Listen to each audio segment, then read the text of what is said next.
a vida começa na concepção? Se começa, essa vida é humana? É imoral eliminar um embrião nas suas primeiras semanas de vida? É isso que eu queria discutir aqui nesse vídeo. Obviamente, o tema foi escolhido por causa dessa votação aí do STF a respeito da descriminalização do que, ao meu ver, é o assassinato de criancinhas. Tá? Eu não quero aqui discutir os aspectos legais, não quero discutir aqui o que eu acho que vai acontecer e não quero especular quantas criancinhas serão mortas por causa dessa medida, caso aceita, tá? Caso passe. O que eu quero aqui é, para aqueles que, como eu, têm uma posição pró-vida, dar a eles alguns argumentos para que eles possam defender essa posição. Porque muitos dos senhores defendem a ideia de que a vida começa na concepção, mas não sabem o porquê. Ou argumentam que, bom, né, Deus assim definiu que a coisa seria. E isso não convence ateus, isso não convence feministas. E muitas das pessoas estão até muito bem preparadas para ter um debate com você. Então, eu quero te ajudar nesse aspecto. E você pode abordar esse assunto aí da vida e do assassinato por três vias: a via teológica, a via filosófica e a via biológica. Tá? Vamos começar, portanto, da via que é mais evidente aos sentidos, que é a biológica.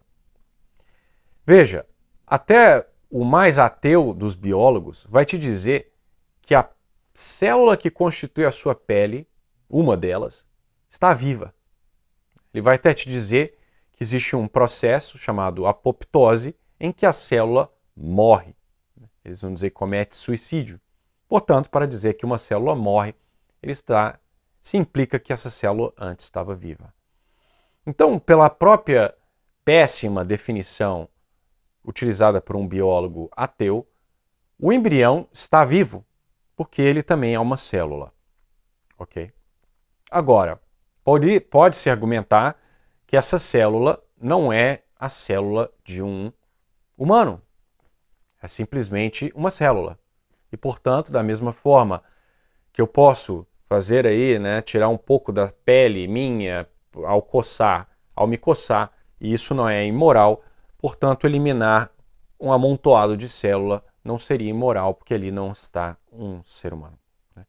Agora, é engraçado, né, que essas pessoas se utilizem desse tipo de argumento, uma vez que essas supostas células indiferenciadas têm o que eles consideram ser aquilo que define um humano, que é o DNA de humano.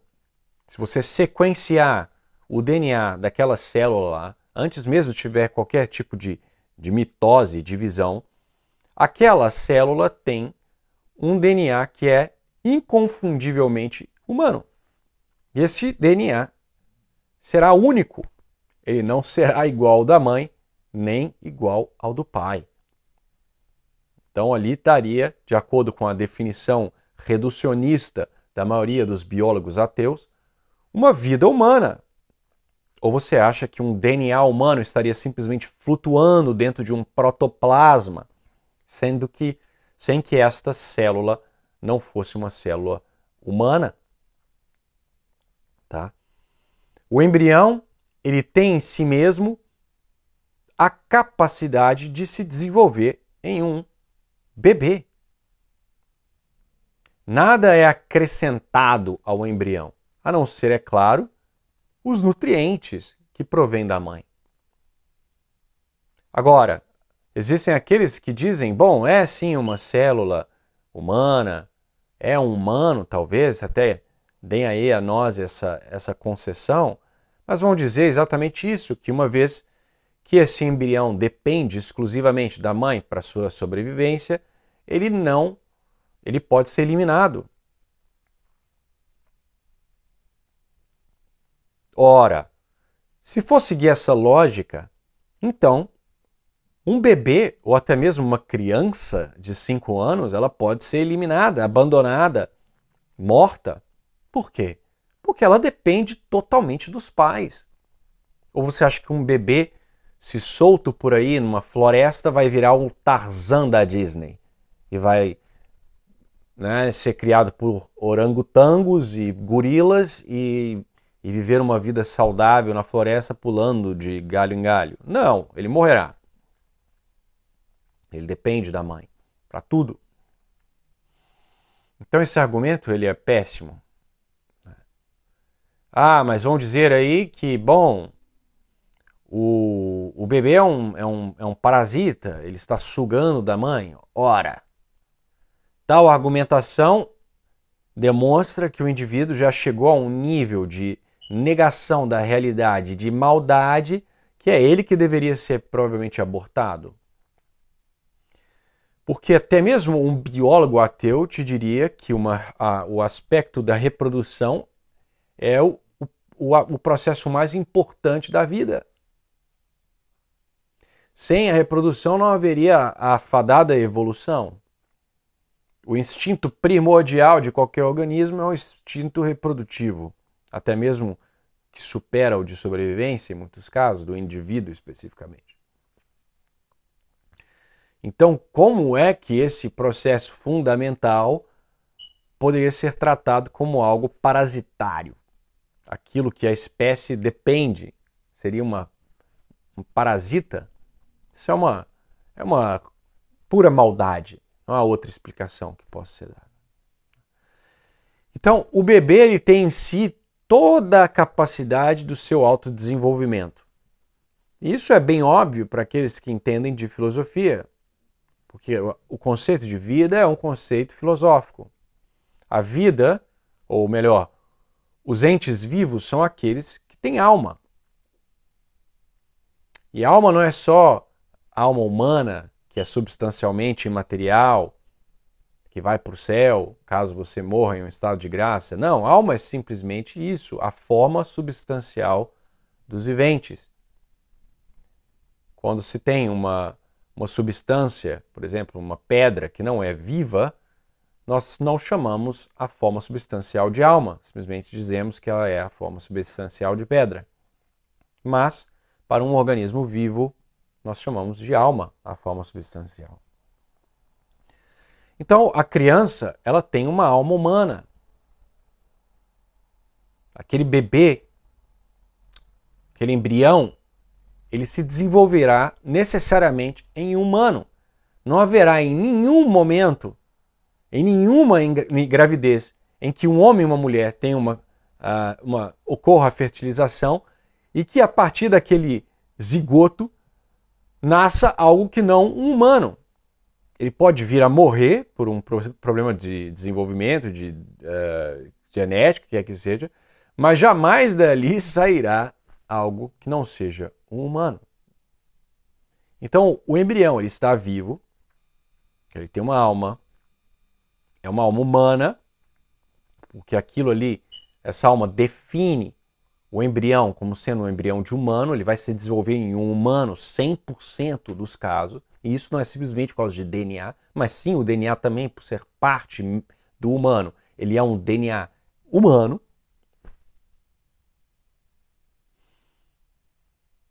E você tem todos ali os fatores, né? Porque a causa final, né, e formal ali do embrião é se tornar um adulto. Então ele já tem dentro de si toda essa causalidade. Ele está simplesmente se alimentando ali do que a mãe provém. Mas ele mesmo tem os fatores epigenéticos, todo ali o maquinário biológico para se desenvolver em um adulto. Agora, no caso teológico, no aspecto teológico, a situação ainda ela ganha uma dimensão ainda maior. Porque nós sabemos, nós católicos e os outros cristãos e judeus e muçulmanos vão concordar que ali existe também uma alma imortal. Uma alma que é infundida por Deus no momento da concepção.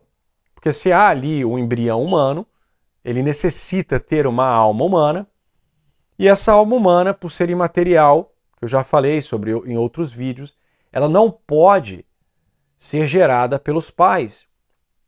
ela tem que ser gerada imediatamente por Deus, que cria cada uma das almas. E por essa alma ter uma dignidade elevadíssima, por ser um animal racional, que foi criado para amar a Deus, foi criado para a vida eterna, para a visão beatífica, assassinar essa criança é um ato extremamente imoral. Porque não só você está assassinando um inocente, você está lhe tirando o direito à vida, você está condenando essa criança ao limbo. Você está removendo dessa criança a possibilidade da visão beatífica. Você está eliminando dessa criança o seu fim último, que é a contemplação de Deus no céu. Porque, como nós sabemos, um bebê que não é batizado, ele não pode entrar no reino dos céus, porque ele ainda tem a marca do pecado original. Então, o ato do aborto é um ato de imoralidade elevadíssima. E é um ato tão maldoso, que clama ao céu por vingança. É um ato tão desordenado que é cometido pela mãe e os médicos envolvidos. Uma mãe que tem como o instinto mais primordial o materno, é convencida a eliminar aquilo que deveria ser a fonte de sua maior alegria nessa terra. E malditos são aqueles que convencem essas mães. Malditos são aqueles que pressionam, sejam namorados, sejam médicos, e as convencem a matar a sua própria criança. Nem mesmo um animal irracional, na vasta maioria dos casos, engaja nesse tipo de comportamento. Então exige uma depravação, uma desordem mental tão elevada que nós devemos sequer ficar nervosos com essas mães, mas sim nos entristecer por essa situação. Porque a vasta maioria dessas mães, elas se tornam depressivas, elas vão ser acometidas de culpas ferozes, porque por mais que tente se convencer que o que ela cometeu não é um ato grave, toda a sua alma chora, né? Porque todos nós temos uma consciência, todos nós somos criados para amar a Deus, para viver uma boa vida. Então, a mídia vai dizer que essas mulheres entram em depressão por causa da pressão social, por causa do bullying, por causa de não sei o quê. Não, elas entram em depressão porque elas cometeram um ato abominável. Então, quero fechar por aqui, porque eu estou cansado, né? Eu estive aí de férias, desapareci por 2 semanas, saindo todos os dias, viajando, etc. Mas vejam, do ponto de vista biológico, nós temos ali uma célula que seja um zigoto, que está claramente vivo. É uma célula humana, que tem DNA humano, que tem todo o aparato celular humano, tá? Os fatores epigenéticos humanos, que será sempre, em 100% dos casos, se desenvolverá em um humano, adulto, um bebê, no caso, dentro do útero da mãe, né? A não ser, é claro, que haja um problema durante o desenvolvimento ou a interrupção forçada desse desenvolvimento.